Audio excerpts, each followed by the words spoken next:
Hey folks, and welcome to Greg's Golf Shack. I've been itching to film a course vlog lately, but we're still in winter here, probably at least another month away before courses are open for the early season. So I don't know if people would be interested in a sim course vlog. So I'm gonna make things interesting and I'm gonna pull out these vintage old golf clubs I have. MacGregor Par Master. Look at that tiny little face, and this is the 3-wood. All I've got is a 1-wood, the driver, 3-wood, 3-iron, 5-iron, 7-iron, and 9-iron. That's it. I used to have like an old putter, not of this era, but it's lost somewhere in the shed, I think. But I did a little research on these Par Master MacGregor clubs, and it seems like they date back to 1954.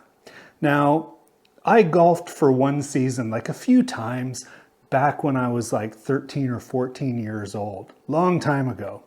And these were the clubs I was using. They were given to me by my dad to use.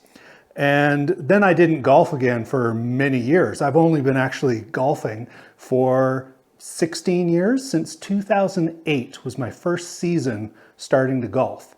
And this is what I showed up with. I showed up to play golf with buddies and they had these great big ping drivers and everything. This is what I showed up with. And I played these golf clubs for a couple of weeks with the guys before I went to Canadian Tire or something and bought some department store set that kind of got me through a couple of years. But I knew nothing about golf. I was just getting into it and I was trying to hit these babies. So we're gonna give it a go. I mean, look at these things.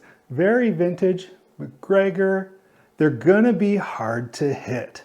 I mean, look at the size difference between these iron heads. This is a modern iron, this is this blade. I mean, look how thin it is compared to the other one. There's as much hosel on this club as there is face.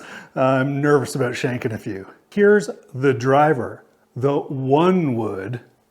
You can see I have to do some work on this one. Some screws fell out, so I popped a couple in there. I've got to fix that up a little bit, but look at the difference in size. I mean, modern driver, 1-wood from 1954. And I'm gonna give it a try and see. I'm gonna play 3 holes on a course that I designed. It feels like kind of Celtic Linksy. I called it Celtic Greens Golf Links. And it just feels like old clubs, maybe an old feeling course. So I'm going to play a par 5, a par 4, and a par 3. I don't know what kind of distances I'm going to get off these, so I'm going to play off the front tees. I expect double bogey golf, even with 6-foot gimmies, so let's have some fun and see what happens. Now, I actually have a name for these clubs. I call them the Fonzies, because when I got them, they came in this old Spalding golf bag, this leather with zippers and everything like that. It just reminds me of Fonzie from Happy Days. So let's play some golf. Hey! All right, we've got a par 5 here, 532 yards. I'm gonna use this 1-wood. I'm not gonna tee it up very high. I'm gonna use a little tee because this thing's small. These grips are so small and slippery. I mean, we have these original grips on them, MacGregor grips. They're really small compared to the ones that I use. And they're really slippery. I gotta swing softly. It feels like even with gloves on, these could like come out of my hands and go through the screen. I might have to golf in like rubber dish gloves or something to keep them in my hands. So this is going to be a tough hole. Let's see what happens. Try a drive. I'm not going to swing hard at these because feels very awkward. Steel shafts. All right, let's drive one out there.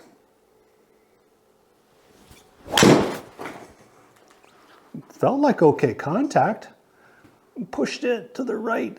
Oh, it's going to bounce back on the course. All right, hey, we hit a fairway. Knock on wood. Literally. We're still over 300 yards away, and I'm just going to go up the right side of the fairway here if I can. If I miss it to the right, it should kind of roll back down, but try this 3-wood. See what we can do. All right. Come on, just an easy swing. Oh, I hit it fat.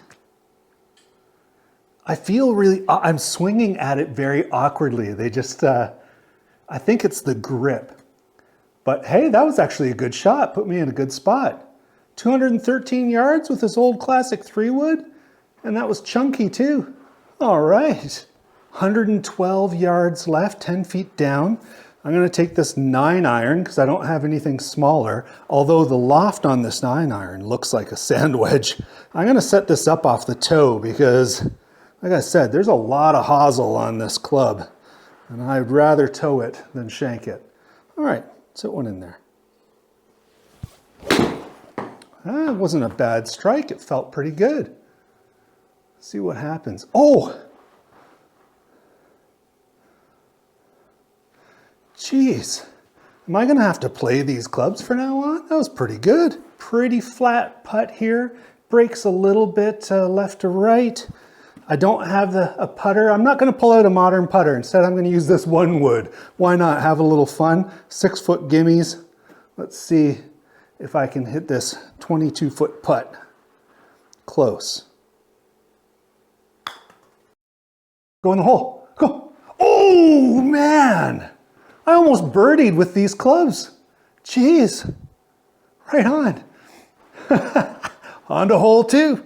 Second hole here. It's actually number 4 on this course. Water all down the right. I do not want to shank this one or push it out there. From the front tees, this is only playing 103 yards, 12 feet down. So very similar to our approach on the last hole. So I'm going to hit this 9-iron again. Let's see how it goes. All right, pulled that again. I think I'm afraid of that heel, but good distance. We're putting. This is working out pretty darn good. Now, we got a putt here, 11 feet. Let's see if we can putt it in with this 1-wood. Just tap it. Oh, birdie would be nice with these clubs. Right in the middle. This is awesome. I'm not making any cuts. I might edit the film just to cut out some lengthy stuff, but this is every single first hit here. My goodness. I love it. All right, third hole here. It's actually hole number 5 on the course. 320 yards and par 4. Cliffs all down the right side. I do not want to shank this or slice it. I'm going to try a 3-iron just because I don't want it to be all driver and 9-iron if that's the case. So I want to try some of these longer clubs. So let's see if I can get a 3-iron out there. Boy, I have to feel comfortable swinging these out to the target. I don't know why I'm cutting across them.